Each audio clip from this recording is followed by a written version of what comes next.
Assalamualaikum warahmatullahi wabarakatuh. Waalaikumsalam warahmatullahi wabarakatuh. Halo teman-teman semua, perkenalkan nama saya Eis Merlinda. Dalam 30 menit ke depan, saya akan menemani kalian di acara podcast memperingati Hari Kartini. Acara podcast kali ini yang diadakan oleh BEM Stikers Muhammadiyah Cirebon, tema pada podcast hari ini yang berjudul Serukan Semangat Inspiratif Kartini di Era Pandemi. Kita akan ditemani oleh narasumber kita yang keren, luar biasa, yaitu Ibu Eka Ratnasari SSTMK. Terima kasih luar biasa sekali atas sambutannya untuk para penonton. Bagaimana Bu kabarnya Bu? Alhamdulillah luar biasa, ya Allahu Akbar, baik. Alhamdulillah. Baik Bu, di siang hari ini kita akan bincang-bincang ya Bu seputar Hari Kartini. Sebelum melanjutkan ke pertanyaan tentang Hari Kartini, boleh disampaikan terlebih dahulu Bu, kalau menurut Ibu Hari Kartini itu seperti apa sih Bu? Oke, Hari Kartini, mungkin sebelum saya menjawab pertanyaan, saya sedikit istilahnya tuh storytelling dulu ya. Boleh Ibu. Ya, di sini untuk teman-teman di sini pada kenal RA Kartini? Ada yang kenal nggak? Pasti Kenal? nggak asing kan? Betul, sama berarti ya jawabannya, cerdas kamu. Tahu tapi nggak kenal, betul. Saya juga sama, tahu tapi tidak kenal gitu. Tapi kita bisa mengenali beliau dengan melalui literatur-literatur yang sudah dituliskan oleh sejarawan-sejarawan atau ahli-ahli budaya gitu. Kita bisa mengetahui dari cerita-cerita. Ya sekarang, kalau sekarang itu kita ingin mengetahui apapun, kita tinggal searching aja ya. Keywordnya apa, kita tinggal lihat siapa sih beliau gitu. Jadi sebelum saya jawab tadi pertanyaannya bahwa Kartini itu ternyata kalau melihat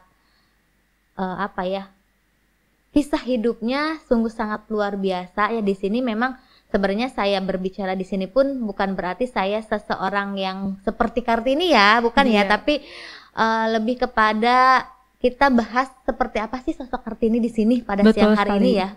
Oke, jadi Kartini itu merupakan seseorang gadis di mana dia itu sebenarnya dari golongan priai itu orang kaya gitu ya, bisa dikatakan orang kaya, jadi terpandang gitu ya. Jadi beliau itu sebenarnya tidak serba kekurangan, namun yang salah dalam kondisi beliau itu adalah sosial budaya. Kalau menurut pandangan saya, jadi sosial budaya yang pada saat itu tidak memungkinkan dia untuk bisa berkembang. Ya, mungkin kalian ketahui ya, kalau yang namanya sosial budaya, apapun yang sudah tercipta dan lahir dari budaya, untuk merubahnya itu akan sulit. Betul sekali. Ya, kayak mungkin pandangan seperti perempuan itu ngapain sekolah tinggi-tinggi, toh ujung-ujungnya masuk ke dapur, kasur, sumur.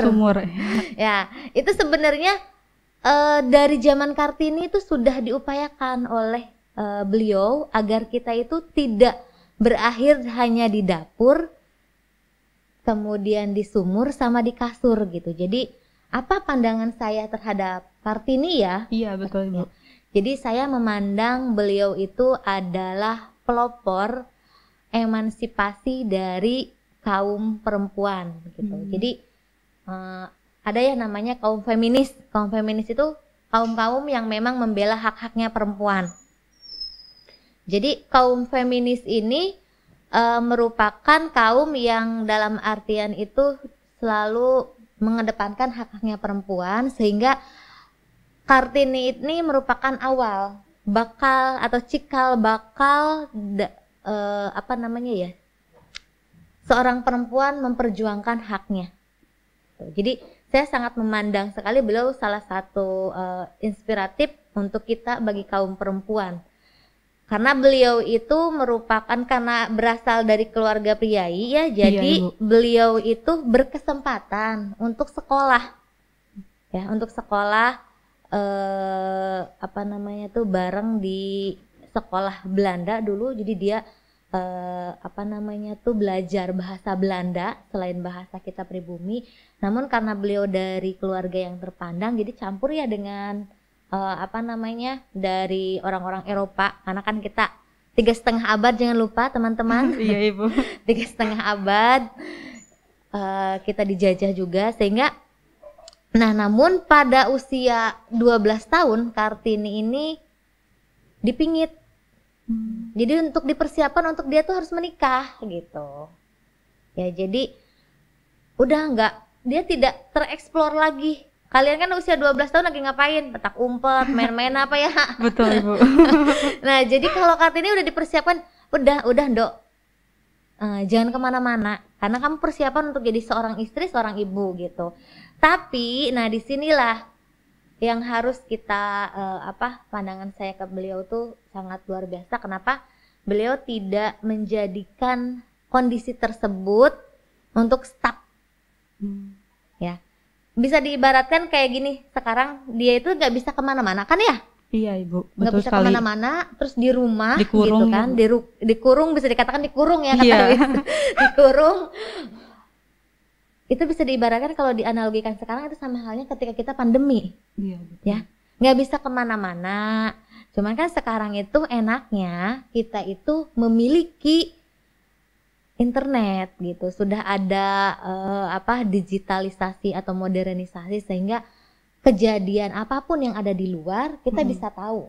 Nah, Betul, Kartini ketika dia dalam masa dipingit itu, dia karena sudah belajar bahasa Belanda ya, jadi dia itu memang berlangganan surat kabar Belanda, dan dia itu tergabung dengan korespondensi ya gitu. Jadi kayak surat kabar untuk kayak remaja lah, kalangan remajanya, sehingga beliau itu sering mengupas dan beliau tuh sangat takjub sekali pada perempuan-perempuan Eropa. Kenapa perempuan-perempuan Eropa berkesempatan untuk sekolah?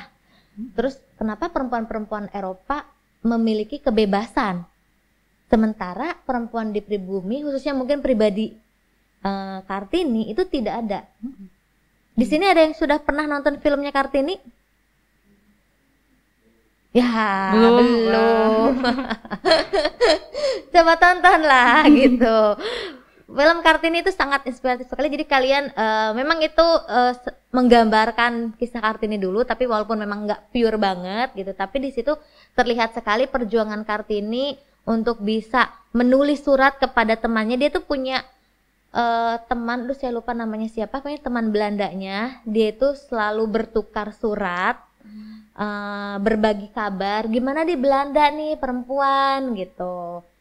Soalnya di Indonesia itu seperti ini. Jadi dia tuh ada rasa keinginan tahuannya itu karena dia punya informasi dari luar. Makanya saya sangat, kalau ditanya pandangannya bagaimana, sangat amazing sekali ya kalau untuk Ibu Kartini ini. Betul. Jadi sekali, Ibu. Patutlah kita, siapapun kita ya, kalau kita perempuan ya harapannya bisa menjadi seorang Kartini di masa pandemi saat ini gitu. Jadi kita jangan terpaku kalau di rumah mager ya, gelatak gelutuk gitu. Kita bisa entah, apalagi kalau sekarangnya bulan Ramadan ya, walaupun mungkin sekarang tidak seperti tahun kemarin. Kalau tahun kemarin itu kan pembatasan sosial itu sangat ketat sekali. Kalau sekarang kan sudah diperlonggar. Nah, kita bisa manfaatkan, apakah bisa diisi dengan kita mengikuti kajian Ramadan. Betul gitu sekali. Ya, itu untuk ngabuburit ya Iya. ngabuburit. Terus ataukah kita misalkan berkumpul dengan teman-teman perempuan kita, bikin satu karya apa gitu. Jadi jangan sampai pandemi ini yang masih belum berakhir, yang katanya segera berakhir, tapi saya juga bingung kok belum berakhir Iya, gitu ya, ya. Bu. Saya sudah lelah gitu. Iya. Sudah lelah ini pakai masker terus, jadi tidak nampak kan kecantikan sayanya gitu Aduh. ya. Jadi semoga nanti kalau pas pandemi ini berakhir gitu ya, kita bisa lebih banyak lagi mengeksplor apa yang kita miliki gitu. Dan walaupun sekarang misalkan masih banyak keterbatasan, justru kita sudah ada waktu untuk bisa memikirkan kita mau ngapain nih. Betul gitu. sekali. Jadi sudah ada rencana gitu ya, Isya. Iya. Mungkin itu kalau menurut saya. Baik Ibu, terima kasih Ibu atas sekilas nih tentang Ibu kita Kartini. Nah selanjutnya saya akan bertanya. Yang pertama itu menurut Ibu, hal apa saja yang bisa dilakukan agar bisa menjadi wanita inspiratif seperti Raden Kartini di era pandemi ini? Ya betul, sebenarnya nama Kartini itu memang Raden Ayu Kartini ya. Jadi nggak Raden Ajeng Kartini, Raden Ayu Kartini. Betul, nggak apa-apa Is. Jadi apa saja yang bisa kita lakukan untuk bisa menjadi seperti ya, Ibu untuk bisa Kartini di era Ibu pandemi. Kartini di era pandemi ini. Yang tadi yang pertama saya sudah bilang bahwa mungkin kita harus, yang pertama itu di dalam diri kita harus bisa mensyukuri segala kondisi. Ya, syukuri aja segala kondisi. Kita pembelajaran online, ya syukuri gitu ya, walaupun kadang Bu, kendala internet gitu kan. Iya, betul. Syukuri kondisi dulu, kita syukuri kondisi yang saat ini sedang kita hadapi gitu. Kita syukuri dulu, kemudian setelah itu kita baru bangun apa ya? Kenali diri. Bangun, terus kenali diri, bangun citra diri. Sejauh ini coba kalian sudah di tahap perguruan tinggi, udah kenal belum sama diri sendiri? Sudah Ibu. Sudah ya. Potensi saya di sini, kemampuan saya ada di sini, kelemahan saya ini, sudah ya? Sudah. Alhamdulillah. Kartini pun seperti itu. Jadi dia itu memiliki kemampuan untuk kayak menulis, dia tulis gitu. Dia menulis gitu. Dia memiliki kemampuan untuk berbahasa, dia juga sama gitu ya, melakukan kayak misalkan dia sering berkomunikasi dengan orang-orang di luar untuk mengetahui seperti apa sih perkembangan perempuan khususnya yang di luar gitu. Nah, jadi untuk saat ini kita selain tadi mengenali diri sendiri, terus kemudian yang terakhirnya itu jangan pernah bosan. Betul sekali. Ya, jangan pernah bosan mengeksplor apa yang ada di dalam diri kita. Ya, jadi yang tadi belum, saya sudah kenal Bu, saya itu kelebihannya ini, saya kekurangannya ini, gitu. Jadi nanti kalau sudah tahu saya kelebihannya ini, saya kekurangannya ini, otomatis kan sama kita dieksplor, ya, dieksplor. Terus kalau sudah kita tahu ini kelebihan saya di sini, itu bisa menjadi satu personal identitas ya, personal identitas, sehingga orang-orang tuh akan tahu, oh Eis yang mana itu loh gitu, yang yang public speakingnya bagus gitu. Eis yang mana itu gitu, yang tubuhnya sehat, yang anaknya tuh humble banget gitu. Jadi kalian tuh harus punya personal identity atau personal branding sendiri.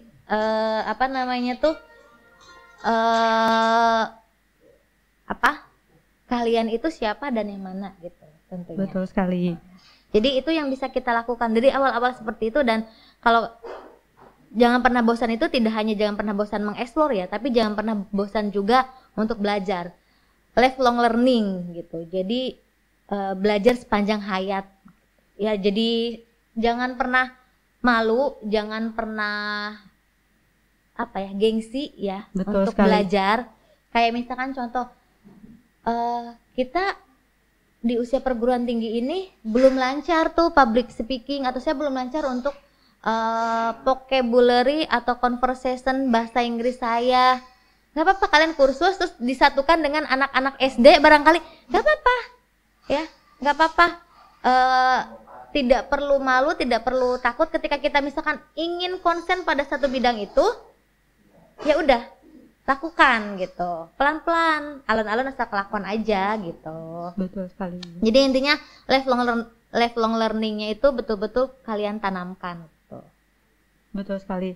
Untuk pertanyaan selanjutnya Ibu, sikap apa saja yang patut dicontoh dari tokoh Raden Ajeng Kartini yang dapat diterapkan di era pandemi ini Bu? Oke, sikap yang patut dicontoh. Iya. Pantang menyerah. Nih, pantang menyerah ya, satu, pantang menyerah. Kenapa saya bilang beliau pantang menyerah? Karena kan tadi dengan kondisi yang seperti itu, beliau tuh tidak pantang menyerah. Betul sekali. Beliau tuh mencari cara, bagaimana caranya nih saya itu bisa berkomunikasi dengan teman saya yang di luar negeri. Itu pantang menyerah gitu. Karena kalian kan baru ada hambatan sedikit udah down, Nyerah ya Bu. Nyerah, udah aku mah capek, udah aku menyerah aja, kayaknya itu enggak deh gitu. Baru mau setar loh ya gitu, baru Bismillah gitu, udah kayaknya nggak bisa deh. Wah. Iya kan, ada yang kayak gitu Betul. kan. Kalau baru itu kayaknya nggak bisa deh aku mah. Jangan menjudge dulu diri kita itu sebelum kita mencoba. Kita coba aja dulu. Hasilnya nanti kurang bagus atau hasilnya tidak memuaskan nggak masalah. Namanya juga mencoba gitu. Jadi jangan sebelum apa-apa, kayaknya aku nggak bisa deh. Jadi jangan kayak gitu. Intinya jangan pantang menyerah. Itu dari dari cerminan beliau yang Patut dicontohi. patut dicontoh oleh kita tuh jangan pernah menyerah gitu untuk hal apapun. Kadangkala ambisius itu bagus kok gitu ya. Kan kalau bisa dikatakan orang ambisius itu orang-orang yang tidak pernah menyerah kan? Betul sekali. Itu jangan pernah menyerah gitu. Baik Ibu, untuk pertanyaan yang terakhir nih Bu. Aduh udah terakhir aja nih. Iya Bu, soalnya 30 menit ke depan. Ini udah 30 menit belum kayaknya ya? Oh udah 25. Cepat sekali ya Iya waktu. cepat sekali waktu tidak berlalu. terasa. Nah untuk yang terakhir nih, menurut Ibu pesan apa untuk kita nih Bu, generasi muda saat Hari Kartini di tengah pandemi seperti ini Bu? Pesan untuk generasi kalian di Hari Kartini ini, tetaplah menjadi cahaya agar tetap terang gitu. Jadi intinya kalau seperti itu ya, maksudnya tetaplah menjadi cahaya. Jadi intinya kalian dimanapun, dalam kondisi apapun, tetaplah kalian itu ya terang oleh cahaya kalian sendiri. Jadi jangan seperti lilin, jangan redup ya Bu ya. Jangan seperti lilin juga gitu, yang dia itu mampu menerangi orang lain tapi dianya juga Wah. hilang sendiri gitu kan. Atau luluh sendiri gitu. Terus jangan redup gitu. Kalau udah kita merasa redup, charger dong gitu, di charge. Kita harus tahu tubuh kita itu bisa di charge oleh apa. Jadi kalau kata anak-anak sekarang itu self healingnya, iya, ya. Betul sekali. Kalian harus udah ngerti. Saya tuh kalau udah redup, self healing saya itu cuma nongkrong, minum kopi, sambil cerita-cerita. Oke gitu. Gak apa-apa. Jadi kita tuh harus sudah tahu self healing kita tuh apa. Kalau saya sih kalau udah jenuh apa-apa, saya di rumah aja di kamar nonton Korea, misalkan K-pop. Nggak masalah gitu. Setiap orang memiliki self healingnya masing-masing. Berbeda-beda. Jadi apapun nanti kondisi kalian, tetaplah terang ya. Terang oleh cahaya kalian sendiri gitu kan. Kalau Kartini itu identik dengan jargonnya ya, habis gelap terbitlah terang gitu. Kalau saya ya tidak beda jauh dengan Kartini ya. Jadi intinya cahaya ya, tetaplah terang dengan cahaya kamu sendiri gitu. Jadi jangan sampai kita ambil cahaya orang lain gitu ya. Atau enggak kita nempel ke orang lain biar kelihatan biar kelihatan wajah kita atau wujud kita dengan cahaya orang lain gitu. Kenapa kita nggak coba kita punya cahaya sendiri agar kita tuh tidak perlu nempel ke orang lain, agar kita tuh mencari-cari biar kita tuh terang gitu. Justru dunia tuh akan tahu kita karena kita punya cahaya sendiri. Itu yang sulit gitu ya. Jadi itu apalagi kalian anak-anak muda itu, makanya Soekarno selalu bilang, beri saya 10 pemuda akan saya guncang dunia. Betul. Kenapa? Sekali. Cuma dengan 10 pemuda tapi bisa mengguncang dunia, karena Soekarno tahu anak-anak muda itu dia semangatnya masih tinggi. Terus rasa keingintahuannya dia tinggi gitu. Makanya di sini saya harap dengan banyaknya anak muda di sini itu bisa membawa perubahan-perubahan, baik itu perubahan kecil ataupun perubahan yang besar. Intinya setiap kalian memiliki potensi. Ingat, kalian itu adalah juara dalam kehidupan kalian semuanya. Tidak ada mahasiswa atau kalian yang kurang, mohon maaf, misalkan bodoh, tidak pintar, tidak ada. Tidak ada. Kalian itu spesial, kalian tuh udah juaranya. Kenapa saya bilang juara? Ketika sel ovum, sperma masuk, berapa juta sperma masuk? Yang menang 1. Betul sekali. Jadi kalian kan? Iya. Berarti kalian juaranya. Jangan anggap diri kita itu, saya mah nggak ada apa-apanya. Apa ada aku mah cuman bubuk rengginang. Ya jangan merasa seperti itu. Justru kalian tuh spesial karena kalian adalah hasil dari bibit-bibit yang terpilih. Karena kalau nggak terpilih kan mati di tengah jalan itu spermanya. Ini kalian bisa jadi manusia seperti ini berarti kan udah terpilih gitu ya. Jadi tetap jangan pernah merasa insecure gitu. Kartini tuh nggak insecure kok gitu ya. Cuman sayang di sini Kartini harus perjuangannya berakhir karena beliau, kalau saya tidak salah, mohon mungkin barangkali nanti ada yang mau meluruskan. Kalau tidak salah beliau itu meninggal setelah melahirkan anaknya karena perdarahan. Nah, ini poin penting untuk anak-anak kebidanan, berarti kan mencegah perdarahan pada proses persalinan dan kelahiran gitu ya. Jadi coba bayangkan kalau misalkan pada saat itu sudah banyak bidan-bidan yang terampil, dokter-dokter gitu ya, mungkin Kartini masih ada saat ini gitu. Sama seperti para pejuang yang lainnya juga gitu. Mungkin itu terkait saya